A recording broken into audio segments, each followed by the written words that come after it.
Praise the lord. దేవుని స్తోత్రం కలుగును గాక. మీ అందరు కొందనాలండి. దేవుని నామ స్తోత్రాలు. కొద్దిసేపు శ్రద్ధగా వాక్యాన్ని విందాం. ఒక చిన్న వాక్యం చదువుకుందాం. దేవుడు ఎందుకు వాక్యం ప్రేరేపించారు. కీర్తన గ్రంథం 52వ కీర్తన 8వ వచనం తాలకిద్దాం. నేనైతే దేవుని మందిరంలో పచ్చని ఒలీవ చెట్టు వలె ఉన్నాను. చాలు, అంతే, ఇంకేమొద్దు. భక్తుడు చెప్తున్న మాట ఏంటంటే, నేనైతే as for me, as of me, నేనైతే దేవుని మందిరంలో ఎలా ఉన్నాను. నేనైతే ఆయన చెప్తున్నాడు, నాకు పక్కన వాళ్ళ గురించి అవసరం లేదండి, నాకు వేరే వాళ్ళతో అక్కర్లేదు. నేనైతే దేవుని మందిరంలో పచ్చని ఒలీవ చెట్టు వలె ఉన్నాను అని ఆ కీర్తనాకారుడు స్పష్టంగా ఏమండి చెప్తూ వస్తున్నాడు. కొన్నిసార్లు మనం కూడా అంటాం, నేనైతే ఈ కీర్తనాకారుడు చెప్పినట్టుగా నేనైతే దేవుని మందిరంలో పచ్చని ఒలీవ చెట్టు వలె ఉన్నాను అన్నట్టుగా కొన్నిసార్లు మనం అంటూ ఉంటాం అప్పుడప్పుడు. నేనైతేనా బా వాళ్ళు సరిగా పాడలేకపోయారు పాట, నేనైతే దుమ్ము దులిపేవాడిని, నేనైతే అసలు చించి పడేసేవాడిని పాటని. అబ్బా ఈ అమ్మాయి సరిగా చేయలే కూర, నేనైతే నా కూర మసాలా వేసి పొడేసి అబ్బో అవన్నీ అయిపెట్టి గుమగుమలు అడిచేదాన్ని. నేనైతే ఆ క్రికెట్ ఆడుతుంటే గ్రౌండ్లో క్రికెట్, అచ్చా ఈ ధోనిగాడు వేస్ట్, నేనైతే నా ఈ పాటికి 4 కొట్టేవాడిని. ఇది ఏం వనవాళ్ళు రావు. నేనైతేనా ఆడేవాళ్ళకి తెలుస్తుంది, ఆడేవాళ్ళకి ఇందరండి. నేనైతేనా బ్రహ్మాండంగా పాడతాను, నేనైతే అని కొన్నిసార్లు మనం అంటూ ఉంటాం అప్పుడప్పుడు. ఈ కీర్తనగా అదే మాట ఉంటున్నాడు, నేనైతే దేవుని మందిరంలో పచ్చని ఒలీవ చెట్టులాగా ఉన్నాను. పచ్చని చెట్లు తెలీదా? పచ్చని చెట్లు ప్రగతికి మెట్లు. క్లీన్ అండ్ గ్రీన్ అని గుంటూరులో రాస్తుంటారు, క్లీన్ అండ్ గ్రీన్ అని. పచ్చదనంతో ఉండాలి, అంత పచ్చదనంగా ఉండాలి. ఈయన పచ్చగా ఉన్నాడంట. నేనైతే పచ్చని ఒలీవ చెట్టు వలె ఉన్నాను. నేనైతే అని ఆయన సంబోధిస్తూ ఉన్నాడు. ఈరోజు మనమైతే ఏం చేయాలి? నువ్వే ప్రశ్నించుకోవాలి. నేనైతే అని ప్రశ్నించుకున్నప్పుడు ఏం చేస్తాం? నేనైతే కొన్ని విషయాలు బైబిల్లో చూస్తే వాళ్ళు చెప్పారు, కొంతమంది భక్తులు నేనైతే అని చెప్తూ వచ్చారు. ఏం చేశారు వాళ్ళు? ఒక 3-4 విషయాలు చెప్తారు. చూడండి, చదవండి. మొదటి మాట, రాజుల మొదటి గ్రంథం 18వ అధ్యాయం 24వ వచనం చదువుతూ అలకిద్దాం. తర్వాత మీరు మీ దేవత పేరును బట్టి ప్రార్థన చేయుడి. అది మనకు కావాల్సింది. నేనైతే యెహోవా నామమును బట్టి ప్రార్థన చేస్తాను. దేవునికి స్తోత్రం కలుగును గాక. I will call upon the name of Jesus. I will call upon the name of Lord. నేనైతే యెహోవా నామమును బట్టి ప్రార్థన చేస్తాను. ఏ నామమును బట్టి ప్రార్థన చేస్తావు నువ్వు? నేనైతే యెహోవా నామమును బట్టి. హల్లెలూయా. ఈ వాక్యం అయిపోయిన తర్వాత నువ్వు అదే చెప్పాలి, నేనైతే అలా చేస్తానని. భక్తులు కొంతమంది చెప్తూ వచ్చారు. దావీదు అన్నాడు, నేనైతే దేవుని మందిరంలో ఉన్నటువంటి పచ్చని ఒలీవ చెట్టులాగా ఉన్నాను అన్నాడు. ఏలియా దగ్గరికి వచ్చి అడిగితే, ఏలియా గారు మీరేం చేస్తారు అంటే, నేనైతే ఏ నామమునా? I will call upon the name of Jesus. నేను యేసే నామములో నేనైతే ప్రార్థన చేస్తాను. ఏలియా ఎవరు తెలుసా అంటే, ఏలియా మనకు బాగా తెలుసు. చరిత్ర చదివితే, ఆ రాజుల గ్రంథంలో చదివితే ఏలియా గురించి మోకాళ్ళ మధ్యలో తలపెట్టుకొని ప్రార్థించిన ప్రార్థనా యోధుడు అండి, ప్రార్థనా వీరుడు. ప్రార్థన చేసే ప్రార్థన ఆయన ఒక గొప్ప యోధుడు చెప్పాలంటే. అటువంటి ప్రార్థనా పరుడు, రోషంగా ప్రార్థన చేసేవాడు. రాజు దగ్గరికి వెళ్ళి రాజు కూర్చుంటే సింహాసనం మీద, ఏయ్ అహాబు రాజా, రాజు దగ్గరికి వెళ్ళి ఒక ప్రవక్త, ఒక సేవకుడు రాజు దగ్గర, అహాబు రాజా ఘోరమైన పాపం చేశావు, తప్పు చేసావు, నిన్ను బట్టి దేశం ఇలా మారిపోయింది. ఒక రాజు దగ్గరికి వెళ్ళి హెచ్చరిస్తాడా? ఇప్పుడు నేను వెళ్ళి మోదీ అన్నాను ప్రధానమంత్రికి, కొట్టను రావని కట్టేను అన్నాను, కాల్చి పడేస్తారు. ప్రధానమంత్రి దగ్గరికి వెళ్ళి మోదీ గారు కూడా అన్న, ఆహాబు గారు అనలా, ఆహాబు. ఒక ప్రవక్త ఏలియా రాజు దగ్గరికి వెళ్ళి సింహాసనం మీద కూర్చొని పరిపాలించే రాజు దగ్గరికి వెళ్ళి, ఏయ్ ఆహాబు, ఒక రాజుని, దేశాన్ని పరిపాలించే రాజుని, ఎలా వచ్చింది ధైర్యం, ఎలా వచ్చింది ఇతనికి ఇంతటి సామర్థ్యం అంటే, ఎవరు ప్రార్థన చేస్తూ ఉంటారో, ప్రార్థన చేసేవాళ్ళు దేనికి భయపడరు. దేవ స్తోత్రం కలుగును గాక. ప్రార్థన చేసేవాళ్ళు ఎవరికి భయపడరు. రాజు దగ్గరికి వెళ్ళి, రాజా, అయ్యా రాజా, నువ్వు పొరపాటు చేస్తున్నావు, ఇది మంచిది కాదు, ఈ మార్గం మంచిది కాదు, నువ్వు కొంచెం మార్చుకుంటే మంచిది అని బతిమలాడుకోవాలా? బతిమలాడి చెప్పలా రాజు దగ్గరికి వెళ్ళి ఏలియా, ఆహాబు రాజా ఏం చేస్తున్నావు నువ్వు? ఒక సామాన్య ప్రవక్త, సామాన్య సేవకుడు వెళ్ళి ఒక రాజు దగ్గరికి వెళ్ళి, ఏమండి రోషంగా మాట్లాడుతూ, ఎవరిని సన్నిధిలో నిలబడి ఉన్నానో నా మాట ప్రకారం జరుగుతుంది రాజా, ఏమనుకున్నావు అని రోషంగా ధైర్యంగా మాట్లాడుతూ ఉన్నాడు ఏలియా. అదే స్తోత్రం కలుగునుగాక. నీ మార్గం సరిగా లేదు, మార్చుకో అని హెచ్చరిక చేస్తూ ఉన్నాడు. బతిమలాడుకోవట్లా. ఇంతటి ధైర్యం, బలం ఎలా వచ్చిందంటే, మోకాల మధ్యలో ప్రార్థన చేసే ప్రార్థనా వీరుడు. ప్రార్థించే వాళ్ళు ఎవరికి భయపడరు. ప్రార్థించే వాళ్ళు రోషంగా నిలబడతారు దేవుని కొరకు. దేవుని స్తోత్రం కలుగును గాక. చరిత్రలో చూస్తే ఎంతోమంది నిలబడ్డారు. ఆ లోకస్తుల ప్రార్థనకి బాగా ఆలకించండి. ఆ లోకస్తులు ప్రార్థన చేస్తారు ఏమని? వర్షం కురవాలి అని వాళ్ళ దేవతకి ప్రార్థన చేస్తూ ఉంటే ఏలియా చూసారే, మీరు ప్రార్థన చేసే ఆ దేవత ప్రార్థన వినదురా, మీరు వర్షం రావాలని ప్రార్థన చేస్తున్నారు మీ దేవతకి, మీ దేవత వినదు అని తెలియజెప్పడానికి ఇప్పుడు రోషంగా ఏలియా వచ్చి నిలబడి అక్కడ 3.5 సంవత్సరాలు నేను చెప్పేంత వరకు వర్షం పడకూడదు, ఎవరి సన్నిధిలో ఉన్నానో నా మాట ప్రకారం జరగాలి అన్నాడు. వర్షం రాకపోతే సమస్యలు వస్తాయి, కరువు వస్తుంది, దేశం అల్లకల్లోలం అవుతుంది తెలుసు. మరి దేవుడు ఎందుకు ఆపినట్టు? కొన్నిసార్లు సేవకులు ఇలాంటి ప్రార్థన చేసినా కానీ దేవుడు ఆపాడు. వర్షం కురవద్దంటే వర్షం కురవకుండా ఆపేశాడు దేవుడు. ఎందుకు? ప్రజలకు తెలియాలి వర్షాలు కురిపించేది దేవుడు, లోకంలో దేవతలు కాదు. వర్షం కురవకపోతే కప్పలకు పెళ్లి చేస్తున్నారు. కప్పలకి వర్షం కురవకపోతే కొన్నిసార్లు వర్షం లేటుగా పడితే ఆడకప్పను మగ కప్పను తెచ్చి 2 కప్పలు పెళ్లి చేస్తున్నారు. మరి దరిద్రులారా, కప్పలకు పెళ్లి చేస్తే వర్షం వస్తుందా? అవగాహన లేని వాళ్ళు. ఋతుల ప్రకారం వర్షం కురిపించేది దేవాతి దేవుడు. కప్పలకు పెళ్లి చేస్తే వర్షం రాదు. తెలియక అవగాహన లేదు కొంతమంది, ఏమని తెలివి తక్కువ మూర్ఖులు కొంతమంది లోకంలో ఇటువంటి తెలిసి తెలియని కొన్ని కార్యక్రమాలు చేస్తూ ఉంటారు. అలాగే చేస్తున్న వాళ్ళు ఆ రోజు వాళ్ళ దేవతలు పూజిస్తూ ఉంటే ప్రార్థనకు జవాబు ఇవ్వని దేవతకు ప్రార్థన చేస్తూ ఉంటే ఏలియా వచ్చేసి వర్షం ఆపయ్యా అని వర్షం ఆపాడు. అగ్ని కురిపించమంటే అగ్ని కురిపించాడు. ఏలియా మాటని దేవుడు రూఢిపరుస్తూ వచ్చాడు. దేవుడు స్తోత్రం కలుగును గాక. Praise the lord. ఎందుకంటే మనం ఆరాధించే దేవుడు ఎవరో తెలియాలి జనాలకి. మనం పూజిస్తున్న దేవుడు ప్రార్థన ఆలకించే దేవుడు, రోషం గల దేవుడు.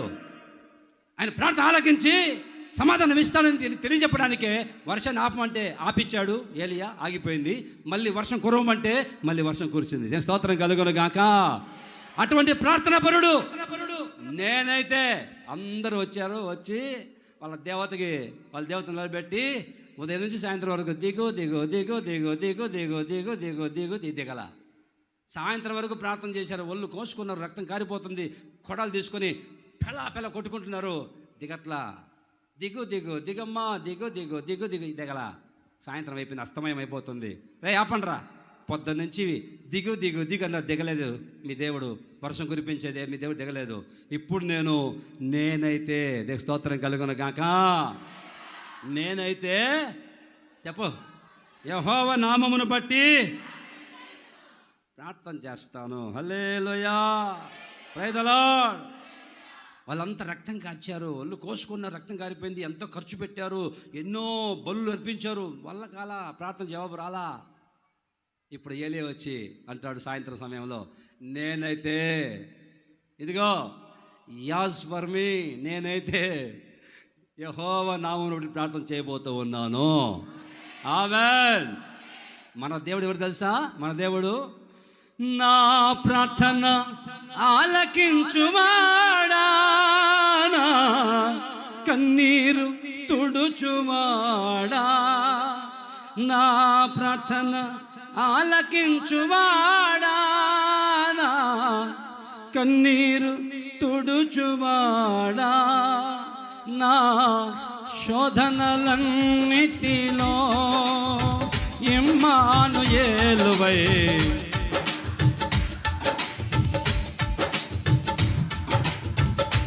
నా శోధనలన్నిటిలో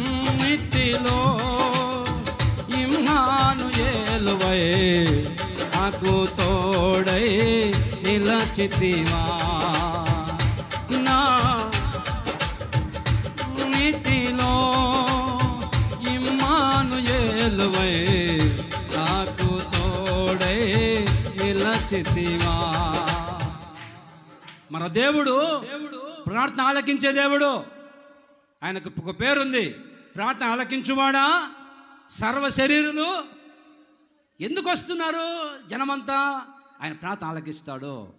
ఆయన మాట్లాడే దేవుడు, మనసున్న దేవుడు, కళ్ళుండి చూస్తాడు, నోరుండి దీవిస్తాడు, చేతులతో ఆశీర్వదిస్తాడు, చెవులుండి వింటాడు.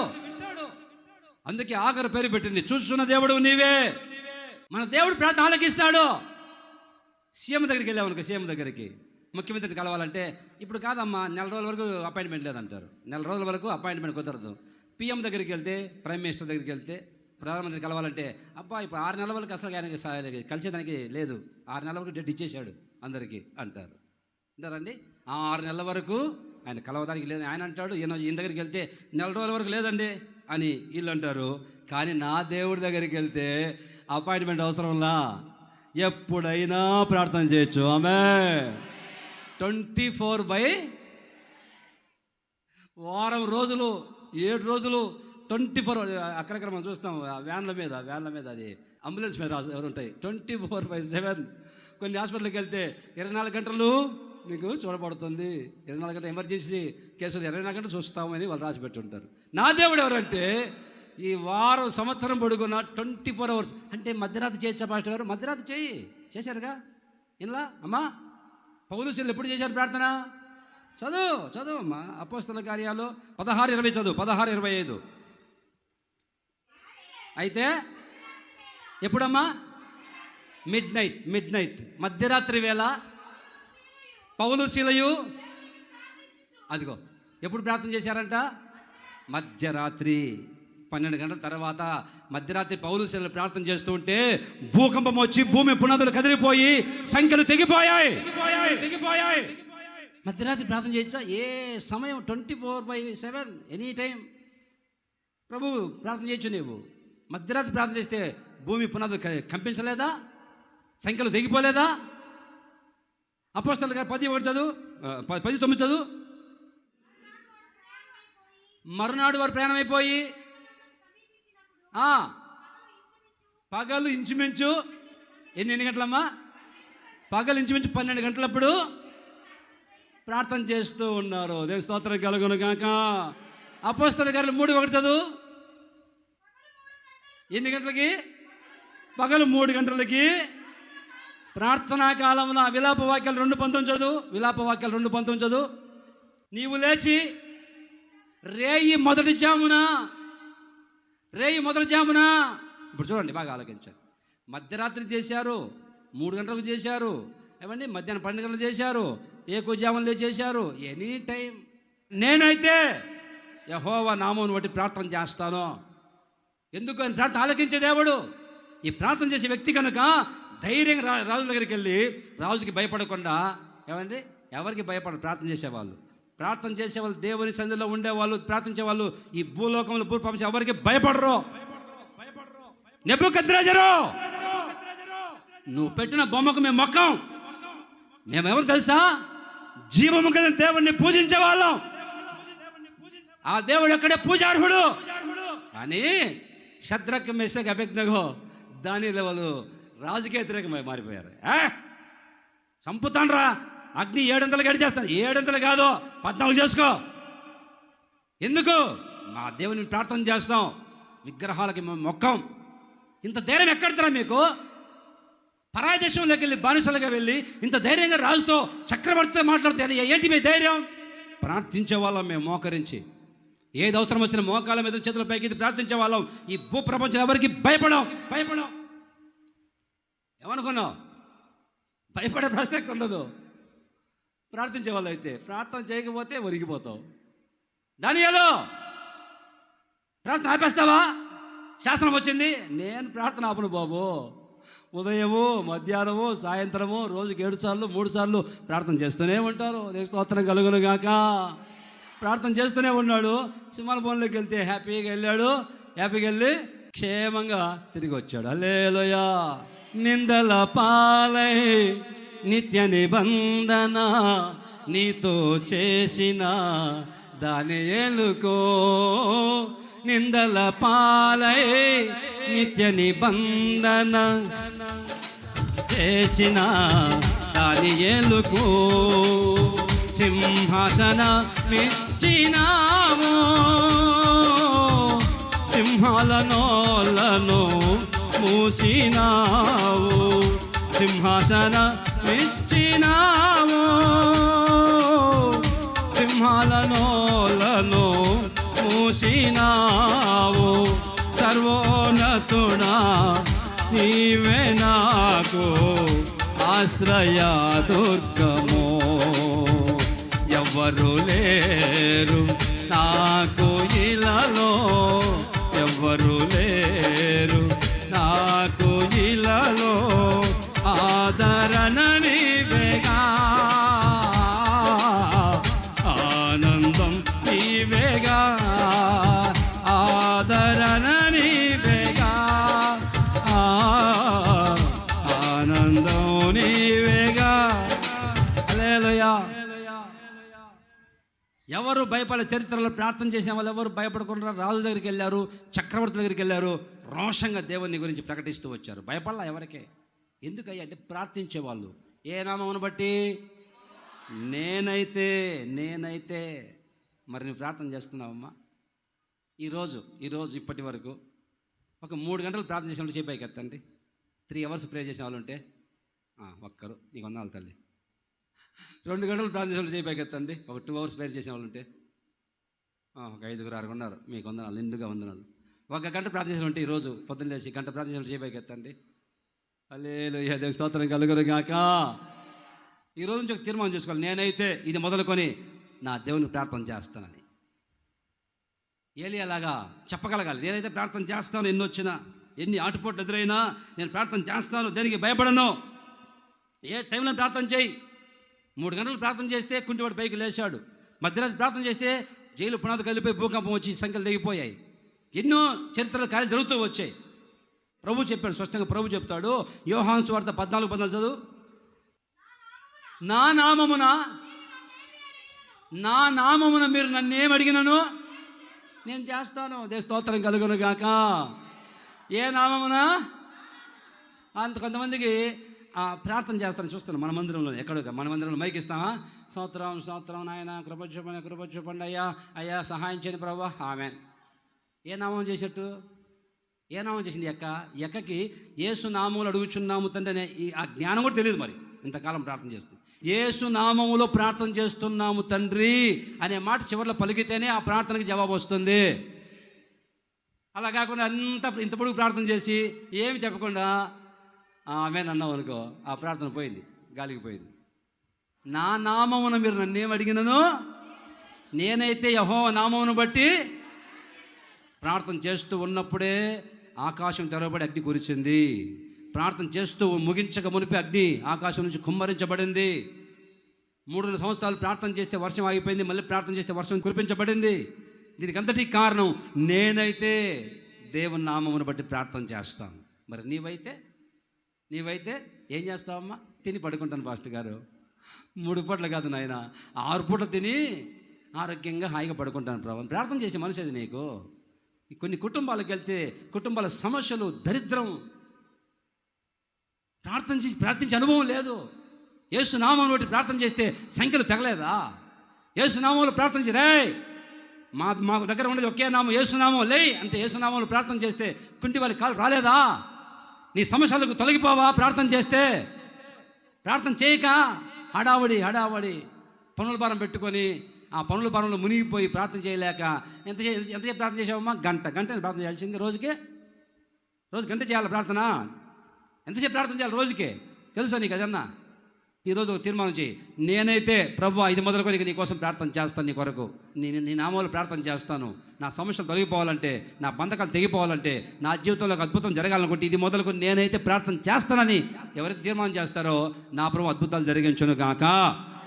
ఆమేన్. నేనైతే దావీదు అంటాడు, పచ్చని ఒలీవ చెట్టు వలె ఆయన మందిరంలో ఉన్నానని. ఏలియా ఏమన్నాడు? నేనైతే ప్రార్థన చేస్తాను. ఈరోజు మీరందరూ ప్రార్థనా పరులుగా మారుదురుగాక, ప్రార్థన వీరులుగా మార్చబడుదురుగాక. ఆమేన్. 2వ మాట చదవండి. దినవృత్తాంతాల మొదటి గ్రంథం 29వ అధ్యాయం 17వ వచనం చదవండి. నా దేవా,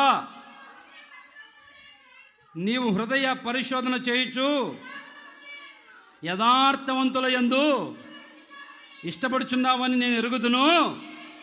అది మనకు కావాల్సింది.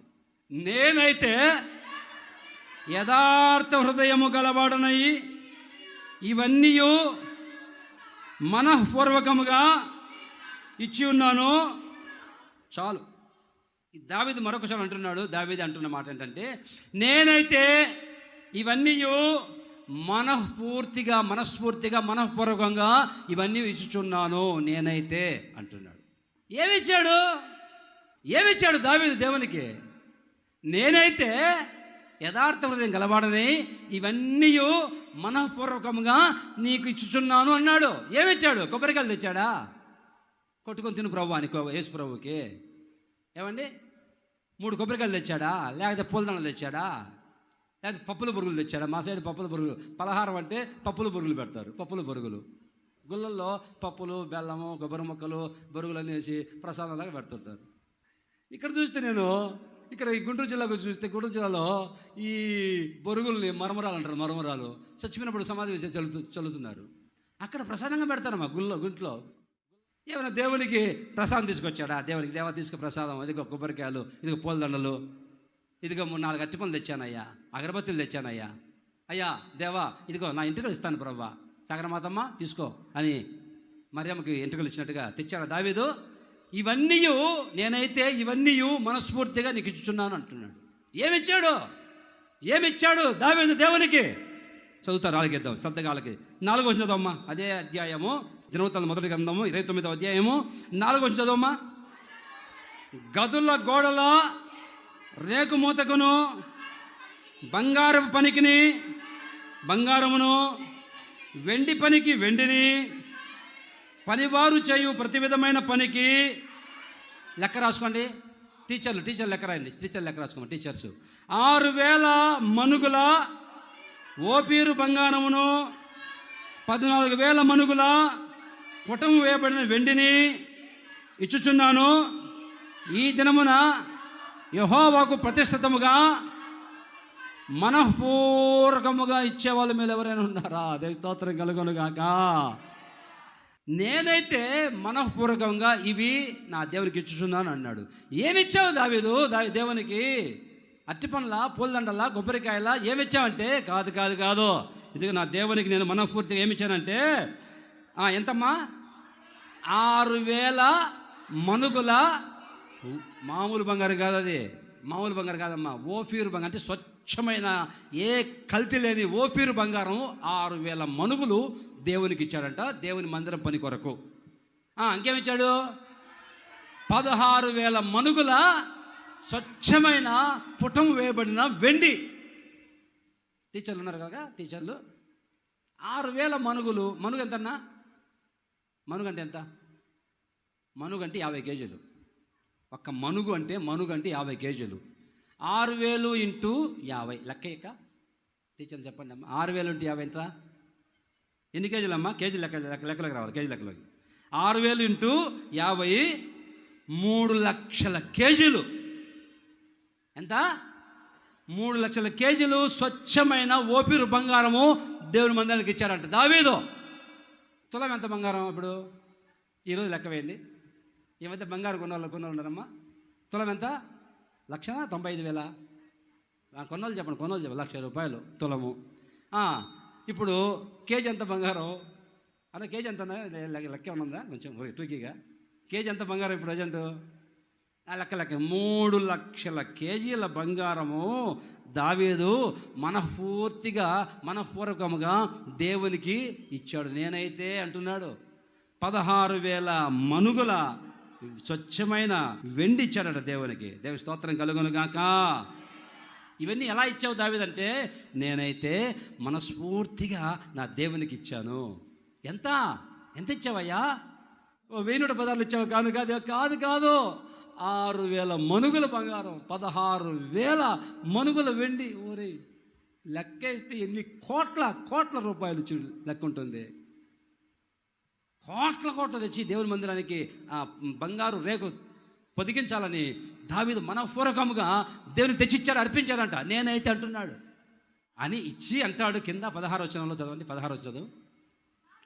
నా దేవా యెహోవా,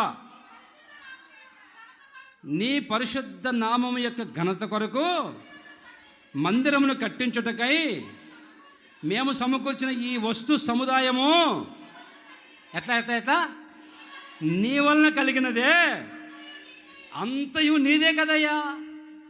అయ్యా నువ్వు మాకు ఇచ్చావు కాబట్టి మేము నీకు ఇచ్చాము. మళ్ళీ నీ మందిరానికి మాకెక్కడి నుంచి వచ్చింది?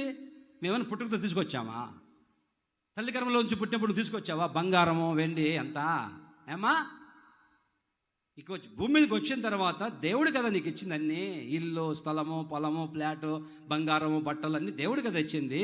అదే దావీదు అంటాడు, మాకు ఇచ్చిన ఈ వస్తు సముదాయం అంతా నీ వలన కలిగింది అన్న. ఇది నీది, మేము నీకే ఇస్తున్నాం. మాదేవి సొంతంగా కష్టపడి రెక్కల ముక్కలు చేసి. కొంతమంది అంటూ ఉంటారు, రెక్కల కష్టంతో పాస్టర్ గారు, రెక్కల కష్టం మీద ఒక్కరమే కష్టపడి ఇల్లు కట్టుకున్నాం. రెక్కల కష్టం. దేవుడు దీవించకపోతే నీ వల్ల అవుతుందా? దేవుడు దీవించకపోతే మనకు వస్తుందా? అయ్యా ఇదంతా నీదేనయ్యా, నీది నీకే ఇదిగో ఇచ్చాము. ఎంత ఇచ్చావయ్యా? 6,000 మనుగుల బంగారం. కొంచెం కాదు, అంత ఇంత కాదు, ఇంత ఇచ్చి ఆయన అంటాడు, నేనైతే ఇదంతా బలవంతంగా ఇవ్వలేదు. ఎలా ఇచ్చాడు? మళ్ళీ చదువు మాటని. నేనైతే యథార్థ హృదయం కలవాడనై ఇవన్నీ ఎట్టిచ్చాడు? మనఃపూర్వకముగా దేవునికి స్తోత్రం కలుగునుగాక. ఆ 3వ వచనం చదవండి. 29:3 చదువు. మరియు నా దేవుని మందిరం మీద నాకు కలిగి ఉన్న మక్కువ చేత. దేని చేత ఇచ్చాడంటే? దేని చేత? మక్కువ అంటే ఇష్టం. నా దేవుని మందిరం మీద ఉన్నటువంటి మక్కువ చేతనే మనఃపూర్వకంగా ఇదంతా నేను ఇచ్చాను దేవునికి. మక్కువ అంటే ఇష్టపూర్వకంగా, ఎవరు బలవంతం చేయలేదు. స్తోత్రం కలుగును గాక. Praise the lord. ఇప్పుడు అదే విధంగా నువ్వు కూడా, నేనైతే నా దేవుని మీ మందిరం మీద మక్కువ చేత ఇష్టపూర్వకంగా మనఃపూర్వకంగా ఇవి ఇస్తున్నాను అని చెప్పగలుగుతావా? అసలు నీవు దేవుని మందిరం మక్కువ నీకుందా? మక్కువ అంటే ఇష్టం. మరి ఇష్టం ఉన్న వాళ్ళు ఎలా వస్తారండి మందిరానికి? చూడండి 110వ కీర్తనలో 3వ చదవండి. యుద్ధ సన్నాహ దినమున నీ ప్రజలు ఇష్టపూర్వకముగా ఎలా వస్తారంట? కొందరు టైం ఎంత? 10 వస్తుంది, లేండి. అందరిని ఇంట్లో బలవంతం చేయాలి. లేండి, స్నానం చేయండి. పొద్దున లేదని తెలుసు. ఆదివారం పొద్దున లేచి రెడీ అయిపోయి దేవుని సన్నిధికి వెళ్దామని ఆసక్తి ఏమైంది? ఆతృత ఏమైంది? అంటారండి. మనఃపూర్వకముగా మక్కువ చేత నేనైతే ఇదంతా దేవునికి ఇచ్చాను. మరి నీవైతే చెప్తావా? నేనైతే నా దేవుని గురించి చేస్తానని, నేనైతే ఇష్టపూర్వకంగా మనఃపూర్వకంగా నా దేవునికి ఇస్తానని. ఇప్పుడు మిమ్మల్ని అడిగి ఏమండి డబ్బులు అడగట్లా, బంగారం అడగట్లా. రోజుకి 2 గంటల 40 నిమిషాలు ప్రార్థన సమయం దేవునికి ఇవ్వాలి. రోజుకు 24 గంటల్లో 2 గంటల 40 నిమిషాలు దేవునికి సమయం కేటాయించాలా, ప్రార్థన సమయం. మరి నువ్వైతే ఇస్తావా దేవునికి సమయం? అన్నయ్య కుదరదు అన్నయ్య, పొద్దున్న పనికి వెళ్ళాలన్నయ్య, పనికి వెళ్ళకపోతే నా కుటుంబం గడవదు అన్నయ్య. అరే దేవుడు కదా నీకు అన్నీ ఇచ్చేది, ఆరోగ్యం ఇచ్చేది దేవుడు కదా. ఆరోగ్యం లేకుండా మంచాన పడితే ఏం చేస్తావు? మరి ఆరోగ్యం ఉన్నప్పుడే కదా ప్రార్థన చేయాల్సింది, ఆరోగ్యం ఉన్నప్పుడే మోకాల మీద ఉండాల్సింది. మంచాన పడిపోయిన తర్వాత నువ్వేం ప్రార్థన చేస్తావు? ఇక ములుగుతో కూర్చుంటావు కదా. ఇప్పుడు ఆరోగ్యం ఉన్నప్పుడు కూర్చొని ఎక్కువసేపు సమయం గడిపితే కదా, దేవునికి కేటాయిస్తే కదా, ప్రార్థన చేస్తే కదా. నేను స్తోత్రం కలుగునుగాక. సమయంలో దేవునికి ఇవ్వాలి. నీకు పుట్టిన పిల్లల్లో మొదట పుట్టిన నీ కొడుకుని, మొదట పుట్టిన నీ కూతురిని సేవకు అర్పించాలా? మరి మీ పిల్లల్లో దేవునికి, మీ పిల్లల్ని దేవునికి అర్పిస్తున్నావా? వచ్చి పుట్టిన వాళ్ళందరికీ పెళ్ళిళ్ళు చేస్తేవి ఈ దేవునికి ఇచ్చింది అది. ఇక నేనైతే దేవుని మందిరం మీద మక్కువ చేత మనఃపూర్వకంగా ఇదంతా ఇస్తున్నాను. మరి నీవు సమయంలో దేవునికి ఇవ్వాలి. నీకు పుట్టిన పిల్లల్లో దేవునికి అర్పించాలా? ప్రతిదానికి దేవునికి అర్పించాలా? 110 రూపాయలు దశం భాగం దేవునికి తీసి ఇవ్వాలా? మీరు దీవించబడాలనుకుంటే దేవుని తిని మింగేస్తేవి, చివరికి దరిద్రపాలైపోతేవి. నా దేవుని మందిరం కొరకు నేనైతే ఇష్టపూర్వకంగా మనఃపూర్తిగా మక్కువ చేత నేను చేస్తానని ఎంతమందికి ఉందండి? ఏం తీసుకెళ్ళవు భూమి మీద. అకస్మాత్తుగా సచ్చావనుకో, నీతో ఏది రాదు. అన్నీ వదిలిపెట్టి ఇక్కడ నోరు మూసుకెళ్ళిపోవాల్సిందే. చచ్చినప్పుడు సమాధిలో ఏది వేయరు. అదే ఐగుప్తులో అయితే, ఐగుప్తులో మేము వెళ్ళాం. ఐగుప్తులో, ఈజిప్టులో మ్యూజియం ఉంది. మ్యూజియంలో ఆ రాజు వాడిన వస్తువులన్నీ ఉన్నాయి. ఆ రాజు వాడిన సింహాసనం, కొన్ని కింటాల బంగారం ఉంది అక్కడ మ్యూజియంలో. ఆ ఫరో రాజు వాడిన సింహాసనము, ఆయన వాడిన వస్తువులన్నీ బంగారు, మొత్తం బంగారు. ఆడవాళ్ళు కనుక వెళ్ళారంటే చూస్తే ఇంకా రారు, బయటికి రారు దాంతో నుంచి. ఆ బంగారం చూసి గుండెలు బాదుకుని, అమ్మో నాకు చెవులకైతే బాగుండేది, ముక్కుకుంటే బాగుండేది. ఆ బంగారం చూసి గుండెలు బాదుకుంటారు ఆడవాళ్ళు. మ్యూజియంలోకి వెళ్తే మ్యూజియంలో ఐగుప్తు ఫరో రాజు వాడిన అన్ని బంగారు వస్తువులు అన్నీ వాడు కుప్పలు కుప్పలుగా ఉన్నాయి. కొన్ని కింటాల బంగారం. మరి నీకు ఇచ్చిన దాంతో దేవునికి ఎంతవరకు ఇస్తున్నావు? 110 రూపాయలు దశమాగం ఇవ్వు, దేవుడు దీవిస్తాడు. మందిరానికి ఖర్చు పెట్టు, దేవుడు దీవిస్తాడు. నేనైతే మక్కువ చేతనే ఇష్టపూర్వకంగా మనస్ఫూర్తిగా నా దేవునికి ఇవన్నీ ఇస్తున్నాను అంటాడు. ఆ దావీదు ఎప్పుడైతే ఆ విధంగా అన్నాడో దేవుడు చూశాడు, దావీదో మనస్ఫూర్తిగా నువ్వు ఇస్తున్నావు కదా, తరతరాలు నీ కుటుంబంలో నీ సంతానము ఒకరు రాజుగానే ఎప్పటికీ ఉంటారు. స్తోత్రం కలుగును గాక. దేవుడు వాగ్దానం చేశాడు, తరతరాలు, భూమి నశించేంత, భూగోళం నాశనంత వరకు తరతరాలు నీ కుటుంబంలో ఎప్పటికీ ఒకడు, నీ పేరు పెట్టబడిన నీ వంశంలో వాడు ఒక రాజుగా ఉంటూనే ఉంటాడు అన్నాడు. దేవుడు వాగ్దానం చేశాడు. అంటారండి. చివరికి చూడండి, యేసు ప్రభువు కూడా గుడ్డోడు అంటాడు. గుడ్డోడు, దావీదు కుమారుడా నన్ను కరుణించు. ఎవరి కొడుకు యేసు ప్రభు? యేసు ప్రభు ఎవరికి పుట్టాడు? మరియమ్మకు పుట్టాడు. మరి ఈ గుడ్డోడు అంటాడు, దావీదు కుమారుడా నన్ను కరుణించు. దావీదుకు పుట్టలేదుగా యేసు ప్రభు, మరియమ్మకు పుట్టాడు. కానీ దేవుడు ఆ విధంగా దీవించాడు దావీదుని. ఎందుకు? నేనైతే మనఃపూర్వకంగా మక్కువ చేత ఇవన్నీ దేవునికి ఇస్తున్నాను.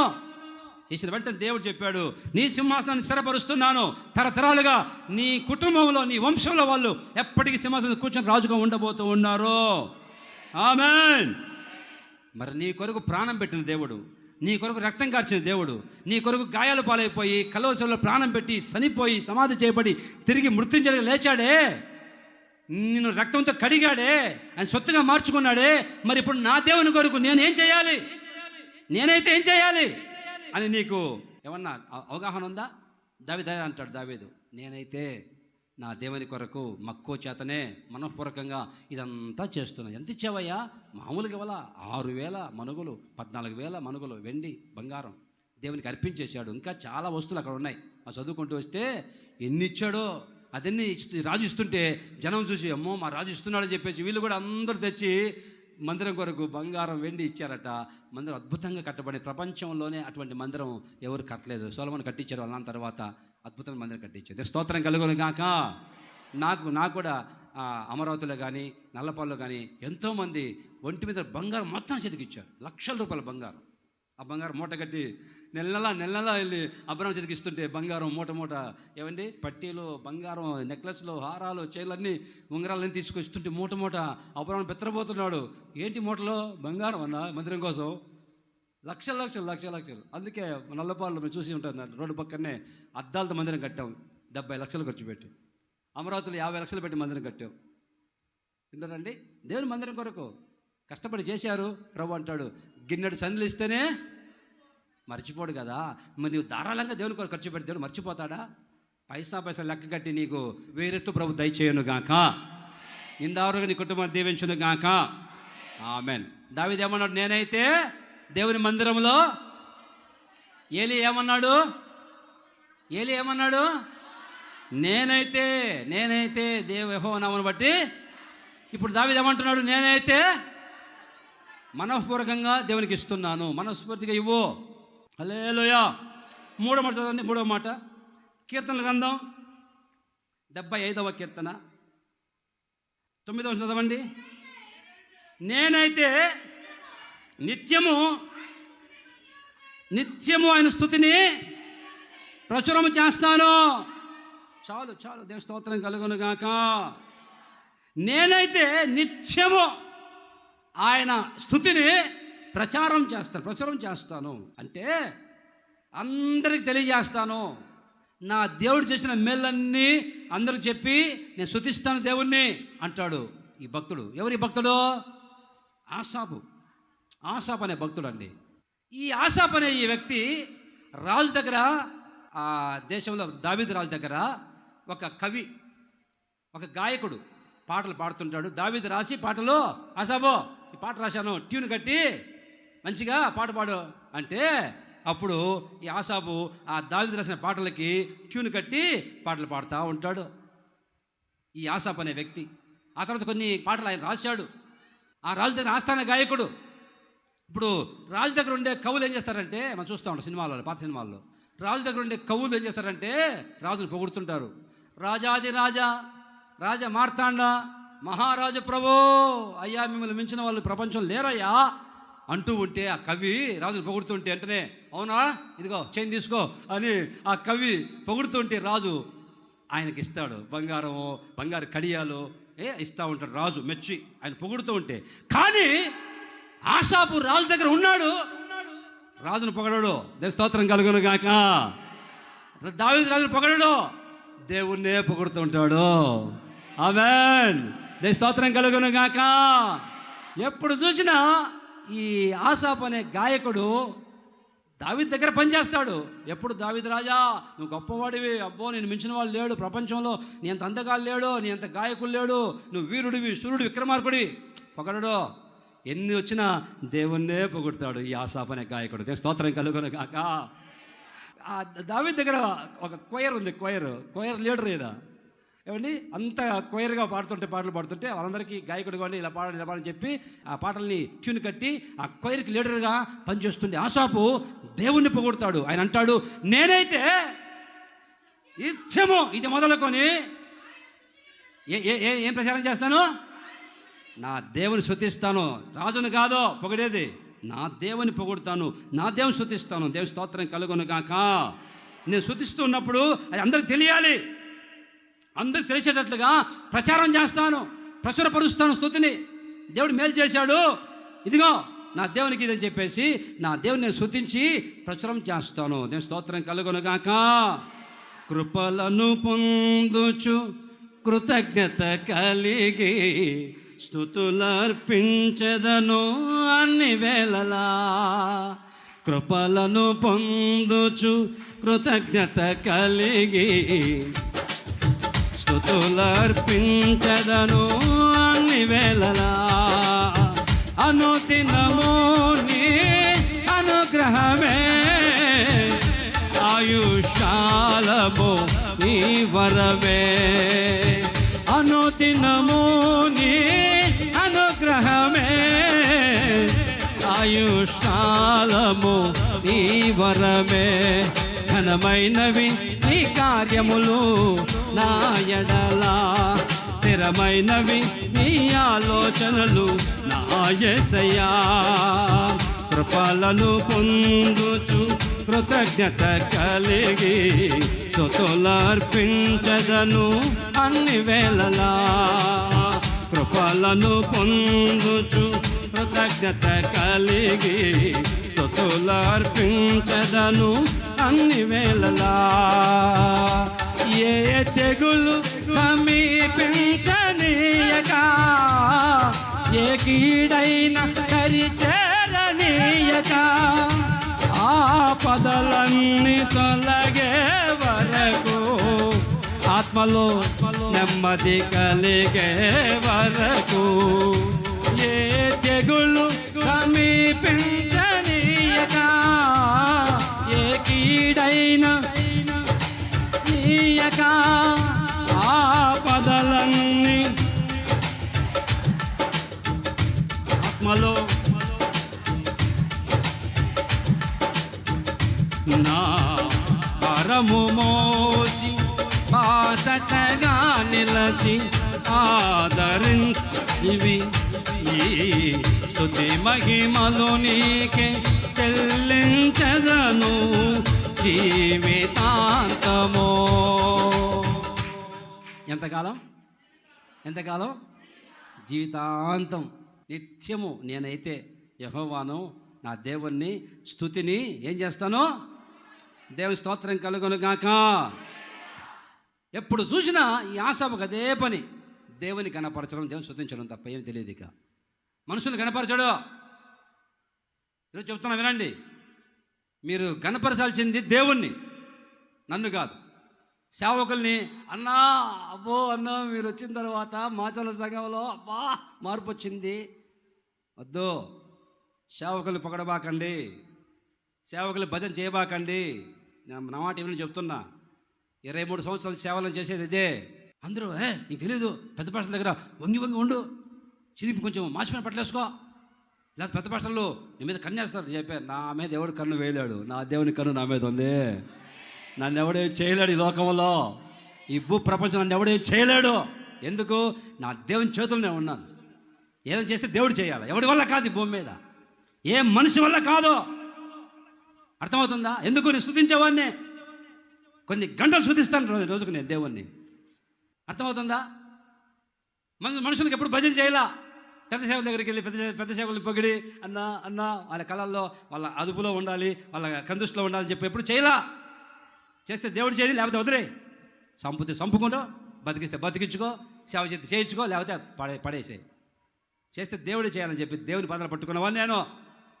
మనుషుల దగ్గరికి వెళ్ళి భజన చేసి పైకి వచ్చినని కాదు.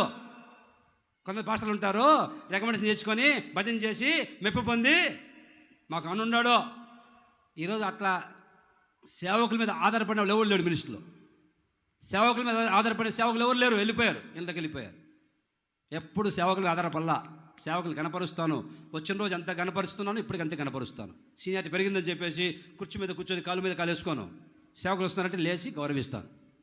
ఆ రోజు ఫోన్లో మాట్లాడలేదు వాళ్ళ ముందర, ఇప్పుడు ఫోన్లో మాట్లాడను. వారు వస్తున్నారంటే ఫోన్ పక్కన పెట్టేసుకుంటా. అర్థమవుతుందండి? దేవుణ్ణే స్తుతిస్తాడు, మనుషుల్ని కనపరచడు. యాసాపు ఈరోజు మనం కూడా ఇప్పుడు దేవుణ్ణే స్తుతించాలా. నన్ను పొగడాల్సిన అవసరంలా, ఏరే సేవకులు పొగడాల్సిన అవసరంలా. దేవుని పొగుడు. మరి దేవుణ్ణి ఆరాధిస్తున్నావా? దేవుని మనస్ఫూర్తిగా స్తుతిస్తున్నావా దేవుని నీవు?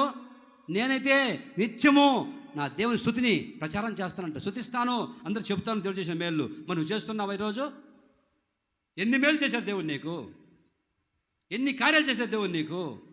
బాగా ఆలోచించాను. ఈరోజు నువ్వు బతికున్నావంటే ఆయుష్ని ఇవ్వలేదా దేవుడు? అయ్యా నాకు ఆయుష్ ఇచ్చావయ్యా, నీకు స్తోత్రం, నోరు తెచ్చి స్తోత్రం చెప్పలేవా? ఎంతమంది హాస్పిటల్లో మగ్గిపోతున్నారు. ఒకసారి హాస్పిటల్కి వెళ్ళి చూడు, ఎంతమంది వెళ్ళలాడిపోతున్నారు రకరకాల రోగాల చేత. నీకు ఆరోగ్యం ఇచ్చి మందిరంలోకి వచ్చి కూర్చోబెట్టాడే, అది మేలు కాదా? దాన్ని స్తుతించలేవా? ఆరోగ్యం ఇచ్చినందుకు స్తుతించాలా, ఆయుష్ ఇచ్చినందుకు స్తుతించాలా? ఎంతమంది ఒక పూట తిని పస్తులతో అల్లాడిపోతున్నారు. నీకు 3 పూట తినడానికి దేవుడు ఇచ్చాడే, ప్రభువా స్తోత్రమైన స్తుతించలేవా? మీకు నమ్ముతారు, నమ్మండి, లేకపోతే నాకు అవసరంలా. నేనైతే ప్రతిరోజు పొద్దున్న లేచి 1 గంటన్నర 2 గంటలు స్తుతిస్తాను, స్తోత్రాలు చెప్తా. ఏం చెప్పను, స్తోత్రం చెప్తాను. ఒక అరగంట పావు గంట ప్రార్థన చేస్తాను. మహా అయితే నా ప్రార్థన అంతా కలిసి 20 నిమిషాలు అయిపోతుంది. నా ప్రార్థన 20 నిమిషాలే. స్తుతించడం మాత్రం 2 గంటలు 2.5 గంట, ఎంత సమయం అంత. ఆ ప్రార్థనలో నేను అనుభవించి చెప్తున్నాను. మీరు చేయండి, మీరు ఫాలో కండి, దేవుడు దీవిస్తాడు. ప్రతిరోజు పొద్దున్న లేచి ప్రతిరోజు ప్రవ్వా వాచ్ ఇచ్చావయ్యా స్తోత్రం, ఫోన్ ఇచ్చావయ్యా స్తోత్రం, మైక్ ఇచ్చావయ్యా స్తోత్రం, విన్నారండి? చెప్పులు ఇచ్చావయ్యా స్తోత్రం, షూ ఇచ్చావయ్యా స్తోత్రం, అయ్యా టేబుల్ ఇచ్చావయ్యా మందిరంలో, చక్కటి టేబుల్ స్తోత్రం, చక్కటి ఇల్లు ఇచ్చావయ్యా స్తోత్రం, అన్ని వస్తువుల్ని చైర్ ఇచ్చావయ్యా స్తోత్రం, కూలర్ ఇచ్చావయ్యా, ఏసీ ఇచ్చావయ్యా, ఇంట్లో అన్ని వస్తువుల్ని పేరు పెట్టి చెప్పి స్తోత్రం చెప్తాను నేను. పేరు పెట్టి దేవుడికి చెప్పి అన్నీ, అయ్యా వాచ్లు, ఫోన్లు, అయ్యా చెప్పులు, షూలు, మైకులు, ల్యాప్టాప్లు, కీబోర్డులు, స్ప్రే వల్ల పెర్ఫ్యూమ్ అది ఇచ్చేందుకు కూడా నేను స్తోత్రం చెప్తానండి. స్ప్రే ఇచ్చావయ్యా, అయ్యా చక్కటి కుర్చీలు ఇచ్చావయ్యా, కూలర్లు ఇచ్చావు, ఏసీలు ఇచ్చావు, అన్ని బట్టి స్తోత్రం ఎంతసేపు స్తోత్రం తెలుస్తాను. మరి నీకుందా అనుభవం? నువ్వు స్తుతిస్తే ఇంకా దేవుడు నీకు ఎక్కువ ఇస్తాడు. నువ్వు స్తుతించకపోతే దేవుడు ఇవ్వడు. అరే ఈ మనిషికి ఎన్ని చేసినా కానీ వేస్టేరా బాబు, ఈ మనిషికి ఎన్ని ఇచ్చినా కానీ స్తుతి చెప్పదు అని దేవుడు ఇవ్వడం మానేస్తాడు. నువ్వు స్తుతించు, రోజు దేవుడు చేసిన మేలును బట్టి అన్ని ఒకటి దేవుడికి జ్ఞాపకం చేసి, అమ్మో నేను చేసిన మేలు మర్చిపోకుండా స్తుతిస్తుందని చెప్పేసి నా ప్రభు ఇంకా ఇస్తానే ఉంటాడు. దేవుని స్తోత్రం కలుగును గాక. హల్లెలూయా. నేనైతే నిత్యము ఒక్కరోజు కాదు, నెలకు ఒకసారి కాదు, వారానికి ఒకసారి కాదు, ప్రతిరోజు దేవుడు చేసిన మేళ్ళన్నీ బట్టి ఆయన స్తుతిని ప్రచురిస్తాను, ప్రచారం చేస్తాను, అందరూ చెప్పుకుంటాను. దేవుడు చేసిన మేళ్ళన్నీ బట్టి నోరారా ప్రభు స్తుతిస్తూ ఉంటే ఇచ్చిన వస్తువులని బట్టి నేనండి దేవుడు సంతోషిస్తాడు. అడగలా? యేసుప్రభు అడగలా? స్పష్టంగా ప్రభు అడిగాడు. 10 మంది వచ్చారు కుష్ఠరోగులు. ప్రభువా, అయ్యా మా ఇంట్లో వాళ్ళకి మేము అసహ్యం అయిపోయినామయ్యా, మమ్మల్ని బాగు చేయవా నీకు ఇష్టమైతే అంటే, సరే మీరు బాగుపడతారు వెళ్ళిపోయి అన్నాడు. బాగుపడ్డారు 10 మంది. 10 మంది బాగుపడితే 9 మంది వెళ్ళిపోయారు. ఒక్కడు మాత్రం తిరిగి వచ్చాడు. తిరిగి వచ్చి యేసు చదవండి ఆ మాటని, లూకాసు వార్త 17వ అధ్యాయం 16వ వచనం. లూకా 17:16లో గొప్ప శబ్దముతో దేవునిని మహిమపరచుచు తిరిగి వచ్చి ఆయనకేం చెల్లించాడు? కృతజ్ఞతాస్తుతి చెల్లించను. ఆయన పాదాన్ని సాగిలపడను. వాడు సమరయుడు. అందుకు యేసు 10 మంది శుద్ధులేరు కారా, ఆ 9 మంది ఎక్కడా? ఈ అన్యుడు తప్ప దేవుని మహిమపరచుటకు తిరిగి వచ్చిన వాడు ఎవడను? చూడండి దేవుడు కోరుకుంటూ తెలుసా, డైరెక్ట్గా చెప్తున్నాడు. 10 మంది బాగుపడ్డారు కదా, మరి స్తుతించడానికి మాత్రం ఒక్కడే వచ్చాడే, ఈ 9 మంది ఏమయ్యారు అంటే స్తుతించలేదే అని ప్రభువు హెచ్చరిక చేస్తున్నాడు. స్తుతించండి అని దేవుడు చెప్తున్నాడు. 10 మంది బాగుపడ్డ, 10 మంది రాలేదే, 9 మంది వెళ్ళిపోయారే మేలు పొంది దేవుని ద్వారా, ఒక్కడే వచ్చాడు స్తుతించడానికి. ఈరోజు మనమైతే, నీవైతే, నేనైతే నిత్యము ప్రభు స్తుతించుదుము గాక, దేవుని స్తుతించుదుము గాక. ప్రతి విషయంలో దేవునికి స్తుతి చెల్లించాలట. ప్రతి విషయంలో పొద్దున్న లేచి కనుక నువ్వు అన్ని విషయాల్లో ప్రభువుకు స్తోత్రం చెప్పావంటే గొప్ప కార్యాలు ప్రభు జరిగించును గాక. ఆమెన్. ఒక్క మాట చదివి ముగించుకోండి. చివరి ఒక్క మాట చదవండి. అపోస్తల కార్యాలు 21:13 చదవండి. పౌలు, ఇదెందుకు మీరు ఏడ్చి నా గుండె బదులు చేసి తిరేలా? అది ఆ మాట వచ్చింది. నేనైతే చెప్పండి నేనైతే ప్రభువైన యేసు నామము నిమిత్తము యెరూషలేములో బంధించబడుటకును మాత్రమే కాక చనిపోవటకు కూడా సిద్ధంగా ఉన్నాను. నేనైతే హల్లెలూయా, నేనైతే ప్రభువు నామమును బట్టి బంధించబడ్డానికి, చావడానికి కూడా సిద్ధంగా ఉన్నాను అంటాడు పౌలు గారు. అందరూ వచ్చారు. అయ్యా పౌలు గారు మీరు వెళ్ళొద్దయ్యా, యెరూషలేములోకి బయలుదేరుతుంటే యెరూషలేము పట్టణానికి వెళ్తుంటే, అయ్యా అందరూ ప్రవచనం నువ్వు అక్కడికి వెళ్తున్నావు, నువ్వు యెరూషలేములోకి వెళ్తున్నావు, నిన్ను బంధిస్తారు, కట్టేస్తారు అని జరగబోయే విషయం ప్రవచనం చెబుతున్నాడు. అక్కడ కొంతమంది యవనస్తురాళ్ళు చెబుతుంటే అప్పుడు పౌలు అంటాడు, నేనైతే ప్రభు నామం కొరకు బంధించబడడానికి, చావడానికి సిద్ధంగా ఉన్నా. దేవునికి స్తోత్రం కలుగును గాక. Praise the lord. వాళ్ళు స్పష్టంగా చెప్పారు, నిన్ను యూదులు కట్టేస్తారు, కొడతారు, చంపుతారు, ఏ భయం లేదు. నేనైతే దేవుని కొరకు శ్రమలు పొందడానికి సిద్ధంగా ఉన్నాను. బంధించినా, కొట్టినా, తిట్టినా, చంపినా, చావడానికైనా సిద్ధమే, శ్రమలు పడ్డానికైనా సిద్ధంగానే ఉన్నాను. హల్లెలూయా. దేవునికి స్తోత్రం కలుగును గాక.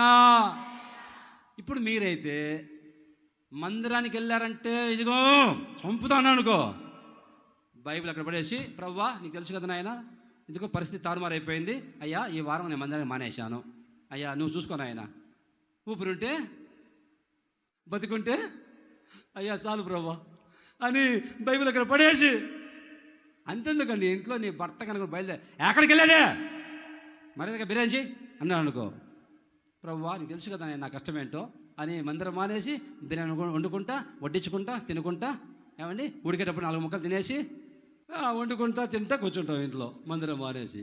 పౌలు అంటాడు, అక్కడికి వెళ్తే కష్టం వస్తుంది, అక్కడికి వెళ్తే ప్రాణం పోతుంది, అక్కడికి వెళ్తే శ్రమలు వస్తాయి, అయినా నేనైతే నా దేవుని కొరకు, యేసు నామం కొరకు బంధించబడడానికి, చావడానికి సిద్ధం.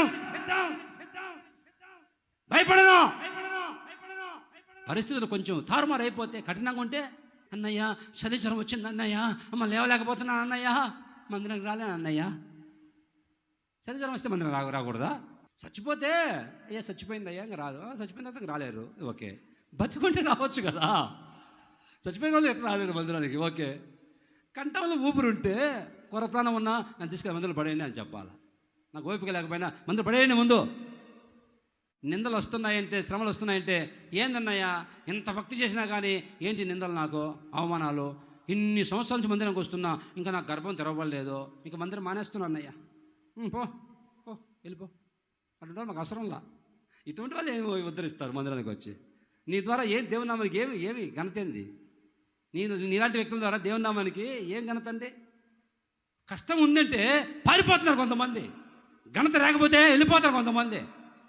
పౌలు అంటాడు, కష్టం వచ్చినా బాధ వచ్చినా నేనైతే ముందుకే వెళ్తాను, నా దేవుని కొరకు బంధించబడతాను, నా దేవుని కొరకు కొట్టబడతాను, నా దేవుని కొరకు నిందలు వచ్చినా అవమానాలు వచ్చినా, క్రీస్తు పడిన పాటలో మిగతా వాటిని నా శరీరం ముందు నేను సంపూర్ణం చేస్తాను. నీ శ్రమలలో పాలొందుటయే నా దర్శనమాయనే, నీ శ్రమలలో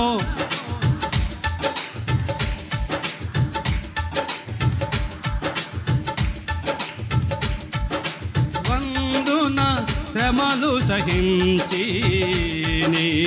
వారసుడానైతినే, ఆహా నా ధన్యత ఏమని వివరింతును, ఏమని, ఆహా నా ధన్యత